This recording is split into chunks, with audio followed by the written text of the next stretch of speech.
pertanyaannya sekarang, seberapa berbahaya radioaktif di kawasan Cikande Serang ini? Kami akan bahas bersama dengan para narasumber. Di studio Kompas TV saat ini sudah bergabung Ketua Komisi 7 DPR RI, Soleh Daulay. Bang Soleh, apa kabar Bang? Baik, Alhamdulillah. Terima kasih sudah datang ke studio Kompas TV kali ini. Sementara lewat sambungan dalam jaringan sudah bergabung bersama kami Jarod Sulistyo, selaku peneliti dari Badan Riset dan Inovasi Nasional. Pak Jarod, dengan Tifal di sini apa kabar Pak? Kabar baik. Terima kasih sudah bergabung bersama kami kali ini. Mengingat BRIN ini masuk dalam bagian dari Satgas, Pak. Terakhir kan ada 9 orang yang dikonfirmasi terpapar zat radioaktif CS137 ini. Kalau dari penelusuran sampai dengan sekarang, apakah jumlahnya bertambah dan apakah ada temuan baru lagi, Pak? Ya, sampai saat ini belum berubah berita itu. Jadi masih apa yang disampaikan Mas tadi sama. Jadi tidak ada perubahan, tapi kami masih menginvestigasi, proses masih berlangsung. Jadi kira-kira itu jawabannya sampai saat ini. Oke, yang juga menarik dicermati adalah soal sumbernya, Pak. Sejauh mana dari BRIN menelusuri sumber ini, apakah ada tantangan tersendiri untuk mendapatkan dari mana nih asal radioaktif ini? Ya, negara kita itu kan luas sekali ya. Kalau analisis kami ada 2 skenario, bahwa itu berasal dari luar negeri. Scrap metal itu kan sering kita impor dari beberapa negara tetangga yang mungkin terkontaminasi, satu. Kedua, mungkin juga berasal dari dalam negeri. Karena cesium-137 itu juga dipakai di beberapa pabrik di Indonesia untuk mengukur ketebalan materi tertentu, entah kertas atau densitas tembakau atau bahan yang lain. Nah, kemungkinan itu berasal dari tempat-tempat seperti itu juga ada. Nah, tantangannya kalau dari luar negeri, kita memang belum punya infrastruktur kuat untuk pengawasan seperti tadi kan gate monitor atau detektor yang bisa mampu mendeteksi kalau barang lewat pelabuhan. Atau di dalam juga kita mungkin database harus diperbaiki. Karena ada banyak ribuan cesium-137 yang dipakai di Indonesia. Itu kira-kira sumbernya. Sehingga nanti saya kira pihak polisi maupun dibantu Bapeten dan BRIN sedang menelusur kira-kira ini detailnya dari mana. Itu kira-kira. Oke, dan ini setidaknya mengamini pernyataan dari Menteri Lingkungan Hidup yang sempat bilang juga bahwa ini diduga kuat masih ada di luar Indonesia mengingat tidak ada reaktor nuklir yang ada di tempat itu. Sehingga langkah penelusurannya sekarang nih, karena tak pasti tantangannya cukup besar juga dirasakan Satgas terutama BRIN, langkah berikutnya bakal kemana lagi nih proses penelusurannya Pak? Ya, yang jelas begini, kita melihat memang cesium-137 itu dibuat di reaktor nuklir, di biasanya PLTN gitu kan. Nah, itu memang berasal dari luar. Tapi jangan lupa bahwasanya penggunaan cesium-137 juga banyak di Indonesia, di pabrik-pabrik. Nah, penelusurannya memang ada beberapa pihak. Ini misalnya material terkontaminasi si besi atau spare part tertentu, itu dulunya dari mana? Apakah itu terkait dengan mungkin pabrik lain di Indonesia atau berasal dari impor? Itu 2 hal yang perlu kita perhatikan. Jadi jangan kita hanya mengatakan itu hanya dari luar saja, tetapi bisa juga dari dalam negeri. Nah, itu penelusuran ini memang membutuhkan suatu data kuat dari Bapeten, karena Bapeten mempunyai data pengguna cesium-137 di Indonesia itu siapa saja, industri apa saja. Adakah kehilangan sumber cesium-137 di industri-industri tersebut? Mungkin dalam negeri seperti itu. Kedua, kita bisa bekerjasama dengan pihak luar negeri. Apakah ini ada indikasi semacam scrap metal yang diimpor ke Indonesia atau diekspor ke Indonesia sehingga punya potensi juga menyebabkan kontaminasi yang terjadi di Cikande saat ini. Oke, dan dari DPR sendiri sudah sejauh mana mengetahui kasus ini Pak? Karena disebutkan juga oleh Pak Zulhas, Menko Pangan, bahwa perusahaan yang ada deteksi kontaminasi paparan radioaktif ini sebelumnya sudah pernah tutup tapi kemudian beroperasi kembali. Sejauh mana mengetahui itu? Jadi pertama sebetulnya kan ini informasi kita peroleh masih tidak resmi karena kita dapatnya dari pemberitaan-pemberitaan yang muncul. Dan kemudian yang kedua, kita juga belum sampai mendeteksi kira-kira apakah Cikande ini sudah sangat berbahaya atau tingkat keberbahayaannya seperti apa, karena tadi masih dilakukan investigasi oleh BRIN dan teman-teman Satgas. Dan yang ketiga tentu kami di Komisi 7 khusus yang menangani bidang perindustrian ini juga sedang fokus sebetulnya sekarang ingin tadi membuat satu payung hukum baru namanya Undang-Undang Kawasan Industri. Ini kan ada kaitannya dengan kawasan modern yang Cikande ini. Nah, jadi kita sedang fokus di situ, tetapi kita berharap bahwa apapun yang dilakukan oleh pemerintah saat ini ada beberapa hal yang perlu diperhatikan. Yang pertama adalah bagaimana keamanan masyarakat. Jadi kalaupun misalnya tadi tidak diketahui seberapa berat misalnya dampak yang ditimbulkan bagi kesehatan manusia, tetapi tetap saja hal ini pasti harus diwaspadai. Karena ini kan sesuatu yang tidak baik. Itu satu. Kemudian yang kedua, tentu kita juga berharap bahwa ini akan segera ditemukan sebetulnya persoalannya di mana, mengapa bisa masuk ke tempat tadi itu seperti yang sedang dilakukan investigasi. Dan yang ketiga, kita berharap aktivitas masyarakat dalam bidang industri di tempat itu tidak terganggu. Sebab kalau misalnya nanti ditutup beberapa perusahaan katakan seperti itu, kan sekarang kan ada 10 titik katanya tadi.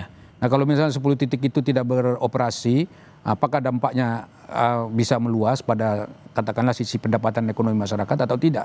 Dan itu harus diantisipasi oleh pemerintah. Tapi kalau melihat dengan catatan yang ada sekarang atau temuan sejauh ini, Anda menangkap bahwa ini memang ada dugaan kelalaian atau ada hal lain? Ada beberapa aspek menurut saya. Pertama memang kita dari sisi teknologi untuk urusan begini ini masih katakan tidak begitu siap. Terutama tadi yang mengetahui pertama sekali adanya radiasi seperti ini itu justru bukan di negara kita, bahkan dari negara lain. Nunggu ada laporan dulu baru kemudian. Dari negara lain lapor ke kita baru kita ketahui oh ternyata ada gitu. Awalnya kan pertama kita shock ya nggak mungkin lah masa gitu kan. Tetapi setelah dikembalikan kemudian diteliti ternyata ada. Berarti artinya di Indonesia sendiri hal ini tidak menjadi perhatian utama. Kayak ini padahal kan masalah konsumsi makanan katakan seperti itu. Jadi berarti ini kan masih katakan kita masih berada jauh di bawah lah dari aspek itu. Kemudian yang kedua, kita juga sebetulnya kan dari sisi teknologi khususnya yang berkenaan dengan teknologi tinggi seperti ini itu kan masih tertinggal dengan negara-negara lain. Nah mestinya kan memang itu jadi PR besar bagi bangsa ini sehingga kita tidak lagi katakan tadi itu berpatok pada keterangan dari negara lain, tetapi mesti harus dari keterangan dari negara kita sendiri. Ini kan sama dengan kayak model Badan POM ya. Badan POM itu kan pengawas obat makanan dan barang-barang yang beredar yang dikonsumsi oleh masyarakat. Kan sekarang kita sudah bisa melakukan itu dengan cara kita sendiri, dengan lembaga kita sendiri. Dan kita juga bisa katakan quote and quote itu berdebat dengan negara lain dengan pakai data masing-masing. Nah kalau sekarang kan kita tetap masih pakai data orang, data utamanya. Sementara data dari kita sendiri kan belum bisa kita ketengahkan gitu untuk dijadikan sebagai acuan. Karena guide-nya juga belum ada. Karena kita sendiri kan dalam konteks ini masih terpencar-pencar. Katakan misalnya seperti BRIN. BRIN ini kan sebuah lembaga penelitian resmi punya negara. Tapi BRIN ini kan secara khusus kan tidak hanya menangani masalah ini. Dia menangani seluruh ilmu pengetahuan. Jadi karena itu katakanlah ini belum sebagai suatu lembaga spesifik yang menangani masalah ini. Kemudian yang kedua ada Bappetan misalnya seperti itu. Kemudian ada Kementerian Lingkungan Hidup. Dan kemudian nanti mungkin perguruan tinggi akan dilibatkan. Berarti kan lembaga-lembaga ini belum khusus spesial atau spesifik menangani masalah yang seperti ini. Nah karena itulah maka tentu pekerjaan kita ini di Indonesia ini masih besar. Jadi karena itu tentu pemerintah kita dorong supaya ini bisa diselesaikan. Kemudian yang ketiga lagi tadi, yang keempat yang harus dikerjakan oleh pemerintah adalah memang mengejar siapa sebetulnya yang bertanggung jawab sehingga terjadi kontaminasi ini. Gampang nggak sih nelusurinnya? Menurut saya sih ini kan teknologi. Mestinya dengan teknologi yang canggih, yang ada misalnya seperti itu mestinya lebih mudah. Tetapi kalau misalnya teknologinya saya tidak tahu ya setinggi apa teknologi yang kita miliki saat ini. Kalau teknologinya nggak cukup, tidak memadai untuk itu, maka itu akan sulit juga. Nah karena itulah maka ini harus dilakukan kerjasama penelusuran yang sungguh-sungguh. Maka karena itu aparat penegak hukum ini harus terlibat aktif untuk menelusuri ini. Karena ini kan bagaimanapun juga tetap katakanlah mengganggu stamina dan juga konsentrasi kita dalam mengembangkan terutama perindustrian dalam negeri. Saya juga merujuk dari pernyataan Menko Pangan Pak Zulkifli Hasan juga nih Pak Jarod. Karena disebutkan bahwa udang beku yang kemarin ditolak Amerika Serikat karena terkontaminasi CS137 ini disebutkan masih aman untuk dikonsumsi. Nah, apakah standarnya bagaimana sebetulnya dan apa jaminan bahwa udang ekspor itu yang sudah masuk ke Amerika Serikat itu betul-betul layak konsumsi? Tapi jawabnya nanti, kita jeda sebentar. Kami segera kembali.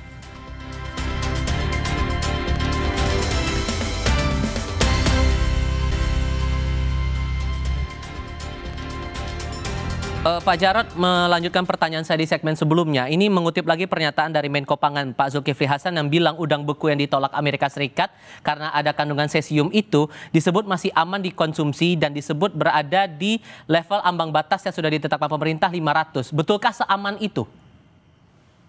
Ya, kita harus melihat konteksnya ya. Artinya begini, batas cemaran untuk cesium 137 itu memang 500 becquerel per kilogram di Indonesia. Nah, si udang beku ini itu waktu ditemukan di Amerika cemarannya adalah 68. Jadi jauh memang 500 dan 68. Menariknya sebenarnya Amerika sendiri batas cemarannya lebih tinggi 1200. Tapi kenapa ditolak di Amerika? Karena Amerika curiga kok ada cesium meskipun sekecil apapun ada di suatu makanan impor. Oke. Tapi kembali kepada tadi poin tadi, memang masih di bawah batas yang sudah ditetapkan pemerintah 500 becquerel per kilogram. Karena udangnya itu 68 becquerel per kilogram. Jadi kalau Jauh masih di bawah itu masih dianggap aman, harusnya warga tidak perlu khawatir atau justru ada bahaya lain yang perlu dicermati juga di sini? Ya, tidak perlu khawatir warga, memang benar apa yang disampaikan oleh Pak Menteri tadi, bahwa itu tidak perlu khawatir. Yang perlu kita khawatirkan adalah kenapa di kawasan itu ada cesium 137 yang mestinya tidak ada di situ. Itu. Nah, ya itu kekhawatiran kami di kelompok periset adalah cesium 137 kan berasal dari reaktor nuklir dari PLTN atau kemudian dipakai di dunia industri di Indonesia juga. Kami khawatirnya adalah ya bukan di udangnya, tapi yang jelas udang itu oke. Dan bisa jadi tercemar juga untuk komoditas-komoditas yang lain.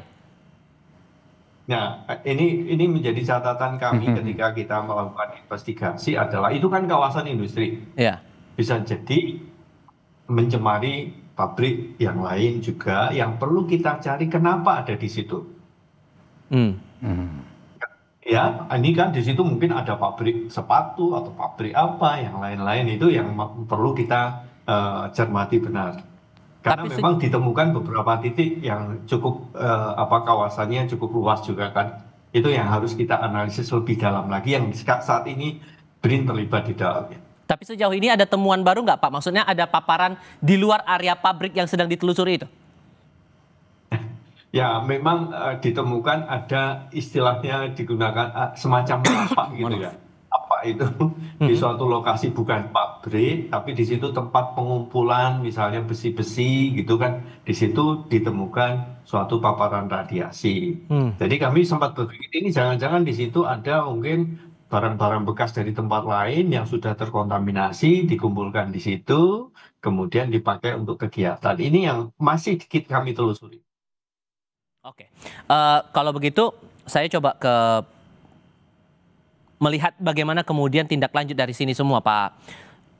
Kalau melihat perusahaannya punya catatan, Pak Soleh, kemudian ada paparan semacam ini, saran Anda apakah sambil ini ditelusuri juga oleh tim Satgas, apakah perlu ditutup sementara atau perlu ditutup permanen karena ada kelalaian, ada dugaan kelalaian di situ atau gimana baiknya? Jadi begini, ini kan penelitian sedang dilakukan, investigasi sedang berjalan. Jadi tentu yang nanti memutuskan apakah perlu berhenti total atau berhenti setengah sementara atau berhenti beberapa bulan itu adalah hasil investigasi. Jadi karena itu saya tentu tidak punya kewenangan juga untuk melakukan katakanlah merekomendasikan apapun. Ya, tetapi catatan kami di DPR itu adalah yang paling utama adalah keselamatan warga. Jadi jangan sampai misalnya gara-gara ada kontaminasi begini kita lalai juga untuk mengamankan masyarakat kita. Jadi karena itu tentu ini kita akan dorong terus nih bagaimana agar upaya-upaya yang dilakukan oleh pemerintah dan juga tadi para peneliti itu segera ada hasilnya. Dengan begitu kan kita bisa mengambil tindakan yang lebih tepat dan cepat. Nah tapi kan sementara ini kan pemerintah udah ngambil keputusan yang tepat menurut saya, yaitu dengan mengatakan bahwa ini adalah daerah yang katakanlah tercemar.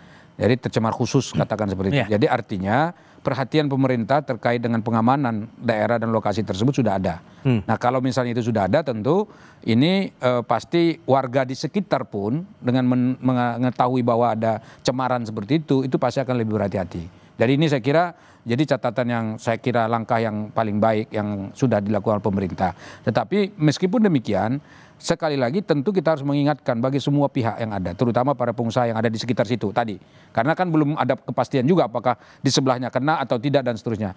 Tapi dengan adanya berita seperti ini, kita berharap mereka makin berhati-hati dan bisa segera katakanlah menemukan jalan terbaik supaya perusahaannya jalan, kehidupan ekonomi berjalan dengan baik tanpa misalnya mengurangi apapun yang selama ini terjadi di sana. Tapi ada aturan yang dilanggar nggak sih sebetulnya di sini? Nah, saya tidak tahu lagi tadi kan ini kan masih dilakukan investigasi lagi oleh pihak keamanan, katakanlah aparat penegak hukum. Nah, sekarang apa yang dilarang, apakah ada sesuatu yang dilarang dikerjakan atau tidak, itu kan kita belum tahu. Dan mudah-mudahan begini, saya berharap ini nanti hasil yang disampaikan nanti atau yang ditemukan itu dibuka ke publik. Sehingga dengan demikian ini menjadi pembelajaran penting bagi kita semua. Jangan sampai ini misalnya terulang-ulang. Dan perlu juga saya sampaikan kepada kita semua bahwa di Indonesia ini kawasan industri yang seperti ini yang tercatat resmi itu ada sekitar kurang lebih 170 yang resmi. Jadi ini kan salah satu diantaranya, katakan seperti itu. Nah, kalau misalnya kawasan-kawasan industri seperti ini misalnya tidak kita proteksi dengan benar, nah kekhawatirannya ini akan sangat mengganggu perekonomian kita. Karena di kawasan-kawasan seperti inilah sebetulnya pengembangan industri dan teknologi modern bahkan juga kebutuhan masyarakat dipenuhi. Nah, karena itulah maka ini menjadi sesuatu yang sangat betul-betul menjadi pusat perhatian kita semua dan terutama di DPR. Dan satu lagi, tentu ini akan menjadi PR bagi pemerintah dan katakan DPR untuk membuat regulasi yang sesuai. Baik. Sehingga dengan demikian kalau misalnya ada kasus seperti ini, ya rujukannya sudah jelas. Jadi tata laksana pengelolaan dan manajemen untuk mengatasinya juga sudah ada. Gitu. Pak Jarod, untuk kondisi 9 orang yang terpapar ini keadaannya bagaimana sekarang Pak? Ada kemungkinan untuk gejalanya bisa hilang atau malah akan berkembang lagi atau gimana? Saya kira kalau Mas ini bisa ingat ada kasus Batan Indah dulu tahun 2020 ada yang terpapar juga itu bisa kita tangani dengan baik ya. Jadi tapi saya setuju dengan apa yang disampaikan oleh Pak Dawai. Yang pertama adalah keselamatan masyarakat pekerja dan keamanannya. Kedua adalah roda ekonomi berjalan. Makanya kami usulkan kumpulkan saja itu yang terkontaminasi dalam suatu transit shelter gitu ya, sehingga mudah diawasi, dianalisis lebih lanjut, sehingga tidak mengganggu siapapun. Itu tidak berisiko terhadap masyarakat maupun pekerja dan juga operasi kegiatan di industri itu bisa berjalan. Nah, sambil jalan gitu kita lakukan penelusuran plus dicarikan lokasi untuk permanen disposalnya atau landfillnya. Dari cara itu dengan cepat kita bisa di satu sisi resiko bahaya ke masyarakat tertangani, di sisi lain roda ekonomi industri itu berjalan. Itu kira-kira yang kami usulkan. Tapi kalau ngelihat kondisinya seperti ini, ditambah Anda bilang ada tempat permanen yang coba direkomendasikan, tempat yang ada sekarang dari penelusuran teman-teman ini bahasanya udah nggak bisa dipakai lagi sebetulnya? Oh, ya itu tergantung situasinya di lapangan sih. Artinya begini, kawasan itu kan lumayan luas kan. Ada beberapa transit shelter. Saya sebut transit shelter itu tempat lokasi bersama di mana di situ dijadikan satu sehingga Badan Pengawas Tenaga Nuklir bisa mengawasi terus-menerus sampai kita bisa mencari lokasi untuk tempat landfill yang permanen. Karena bagaimanapun usia dari cesium 137 saya gunakan usia meskipun dari sisi saintifik salah, waktu paruhnya itu 30 tahun. Jadi dia akan pelan-pelan. Jadi harus dicarikan lokasi itu. Oke. Dan untuk kita awasi bersama supaya tidak kemana-mana. Oke, paparan ini yang perlu diwaspadai dan tadi juga disebutkan oleh Bang Saleh, karena lagi-lagi kalau ini udah kenanya ke industri, masalah ekonomi juga akan sedikit banyak bakal berpengaruh di sini. Bang Saleh, terima kasih sudah bergabung bersama kami. Pak Jarod, terima kasih juga sudah bergabung dalam diskusi kami kali ini. Sehat selalu semuanya. Selamat malam.